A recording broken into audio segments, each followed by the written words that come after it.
หลังจากไปกรุงเทพมาก็มาเก็บแป้นกุมภาเคลียร์พื้นที่แต่ไม่นี่แหละจะมาเห็ดหัวปลูกเป็นหมวง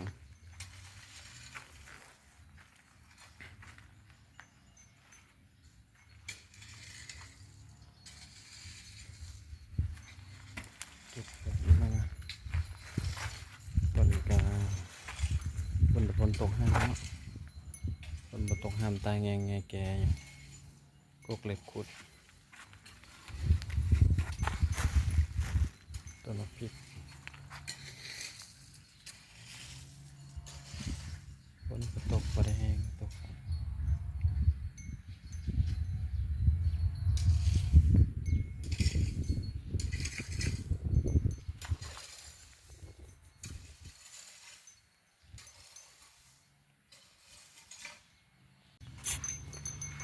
มาในการน้องเอิญมาสวยส่วนเมียนทรายอย่าเอาสูงปานนั้นลูกเอาลงต่ำๆ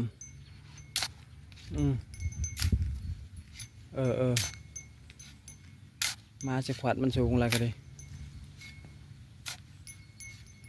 น้องเอิญมาเมียนหินเมียนนะมามาส่วนทรายส่วนหินเมียนเฮือนเอาแป้นเมื่อบ้านจะมาจากกรุงเทพยังบ่ได้เอาแป้นเมื่อปิดอันเฮือนไว้ใส่ไม้ใส่นะอัดไว้ให้น้องมาเมียนหินเมียนทรายซอยมันนี้นะ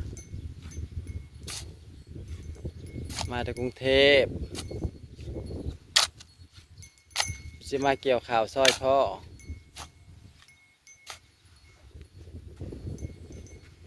ให้มาชวนในซอย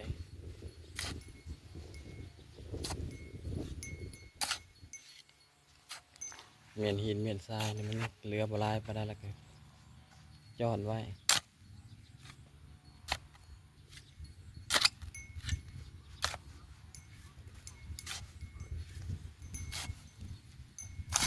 เอาแป้นใส่รถไถเมื่อบ้านแป้นตีกุมภา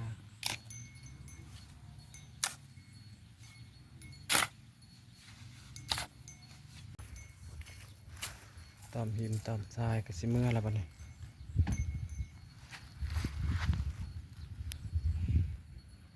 แล้วมีเงินมีทองผลเศษหลังคามันลูกหาเงินบ่ทันก่อไว้ก่อนเงินกับบ่มีเลยมาตอมหินตอมทรายไว้น้องเอิญมาตอมหินตอมทรายซอยแล้วเมื่อคิ้วเขาอะไม่ได้กินมาเมื่อเช้านี่ เขากินทีเดียวเขากินแต่หลวกผัก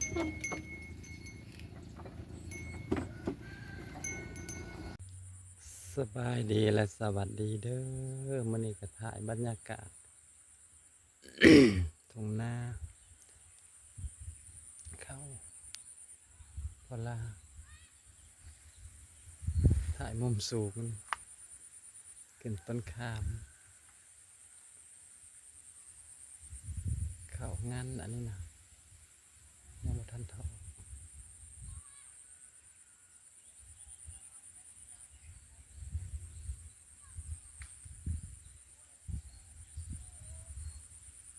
สูงแล้วมันเกี่ยวออก2 เทื่อ 3 เทื่อมันเกี่ยวใบมันตอนนี้ก็หญ้าแล้วฮอดเดือนมันสิถอกแล้วก็หญ้าเกี่ยวนะ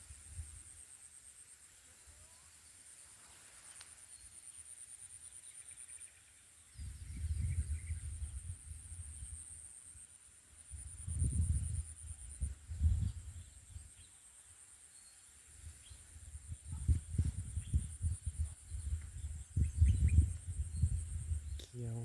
งามเด้อพี่น้องพอลาก็ลงเขาแน่เอาข้าวปลูกมาแต่น้ำหมูเขาเรียกว่าเขาอันงานไปถือเขาดอกวันนี้นะ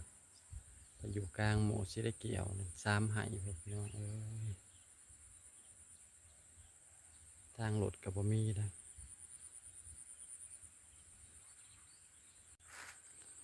เข้าพลาดตรงนี้ผมรีบหัวเลือแถวนี่นะลองน้ำ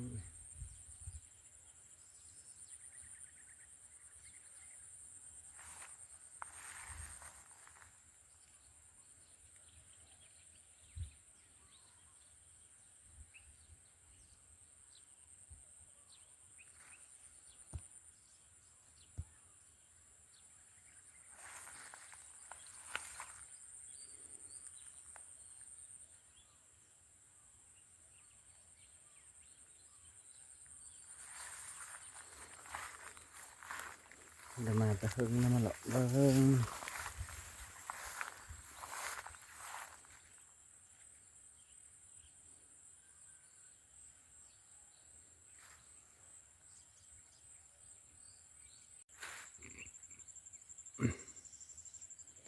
ถ่ายบรรยากาศ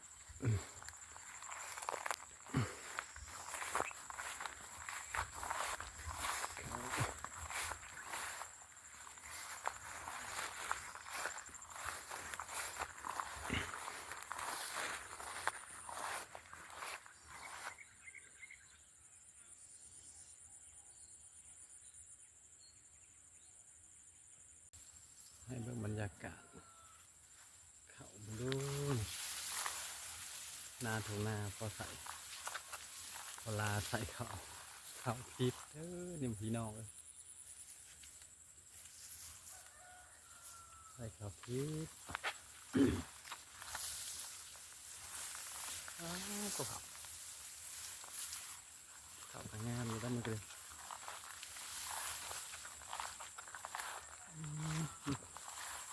พวงเขาพวกนั้นนี่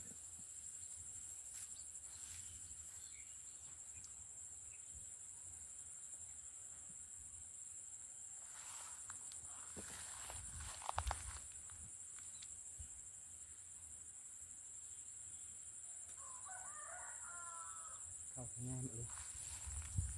พวกในห่วงเขาที่พอเกี่ยวเลยเด้อพี่น้อง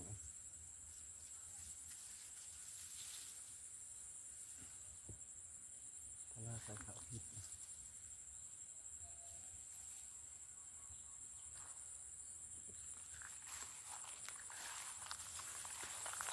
เขาทางงามเลยเป็นห่วงเป็นป้าอีก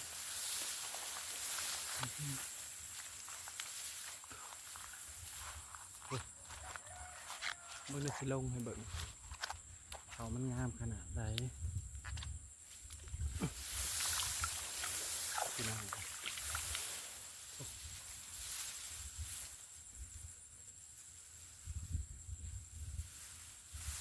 ก็งามงามเลย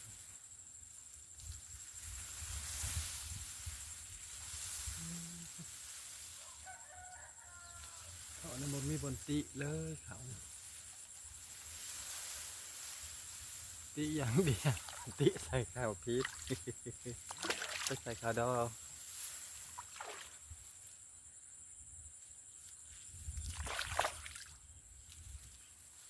ใส่ข้าวดอ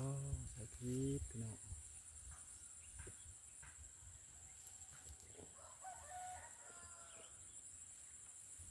2-3หายพอลาสั่ง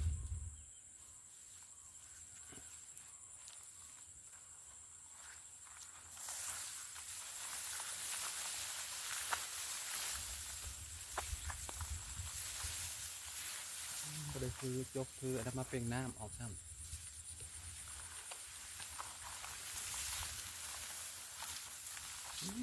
บวกนอนอีลง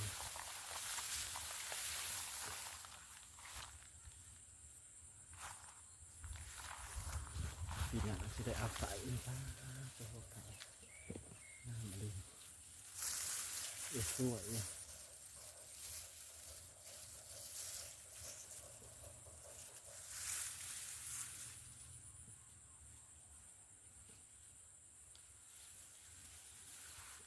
จะแบบให้เบิ้งข้างเบิ้งนะ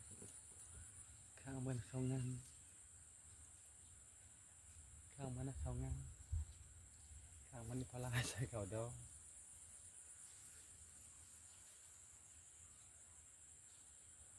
กระสิทอกแล้วรายละเอียดก็น่ะ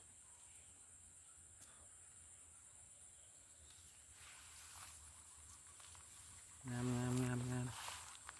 พี่หนาสิใส่อีกได้หมักเลยปะ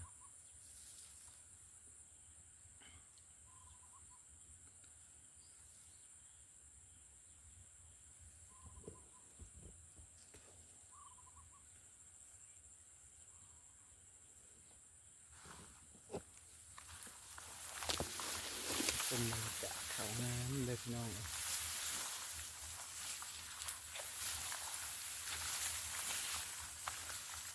นี่คือตัวเกสรนะ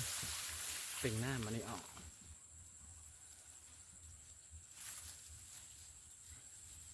พิษกระเพาะกระยามันเขางามที่เราเป็นห่วงอุ้ยช่วยอยู่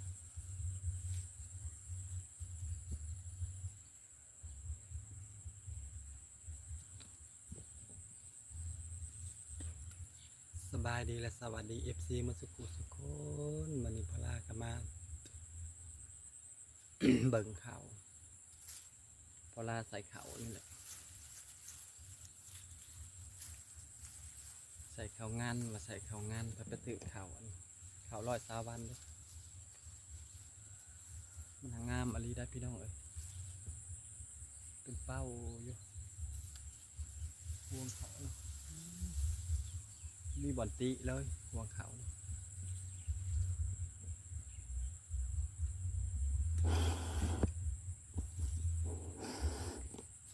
ห่วงเขาละงามอะไรเบิ่งบรรยากาศ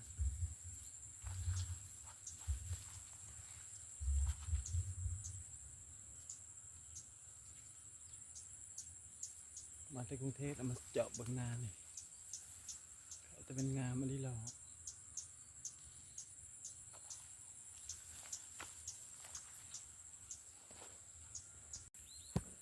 ที่ลงปลาขาวแบบมันสูงขนาดใดงามโพดที่ลงเขาเบิกปลาขาวนี่ปลาขาวปลายิบหัว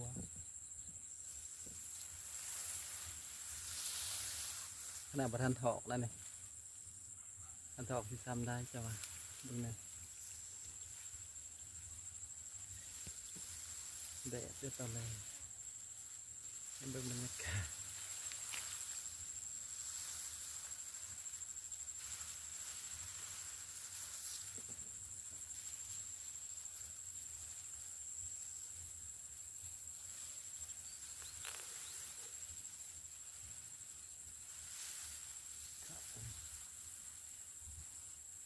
หัว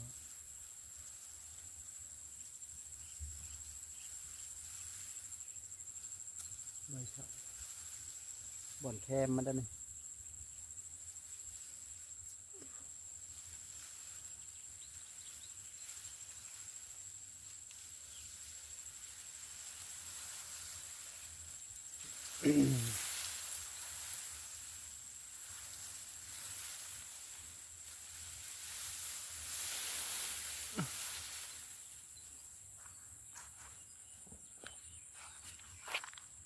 งาม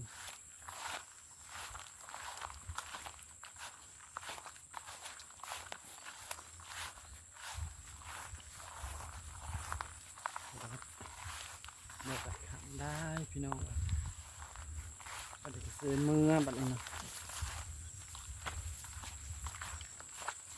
คนก็ยังสิตกอยู่ในดังฮึ่ง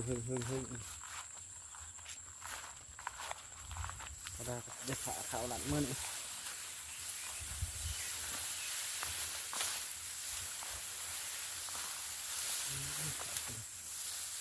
งามโพดงามโพเด้อพี่น้องงามปลาล้ำปลาเรืองามมาเบิ่งบ้านเบิ่งเมืองเด้อเนาะงามอันดีอันโลนะเกี่ยวออกได้เลยนะเกี่ยวให้ควายทำบกเกี่ยวให้ตีบอกว่า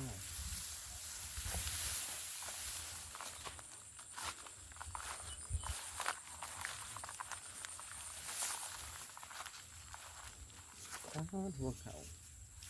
งามหัวเขาตกลงห้องเลยก็แห้งโทรศัพท์เลย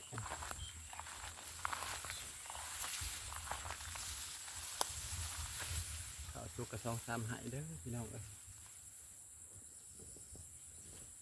เขาพลาง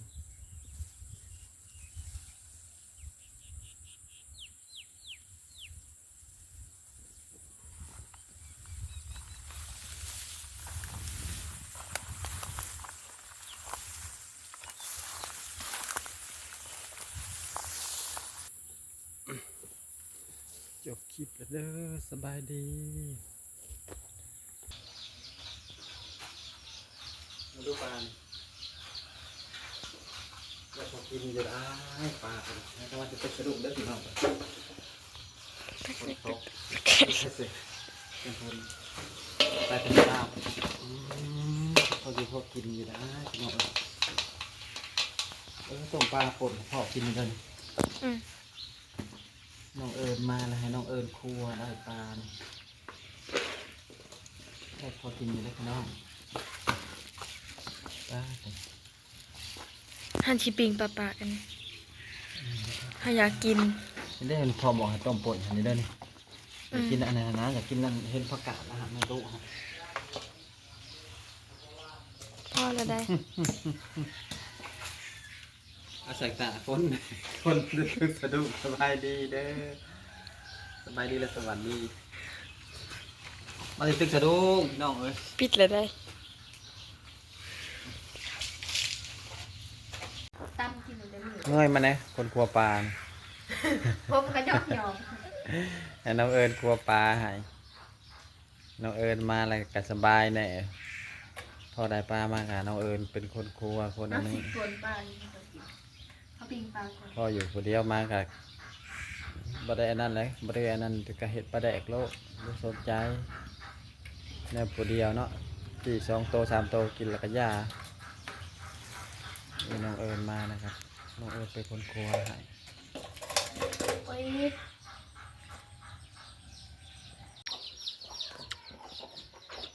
คือคนตำมาเด้อตำหัวมีน้ำจีนผักบุ้งมาตอนเที่ยงแซ่บๆยั่วๆเด้อ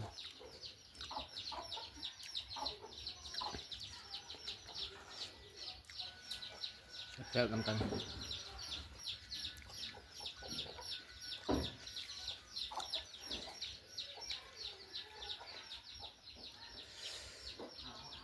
ำเผ็ดเอาขับปุ่นยุบพี่น้องเอ้ยผักบง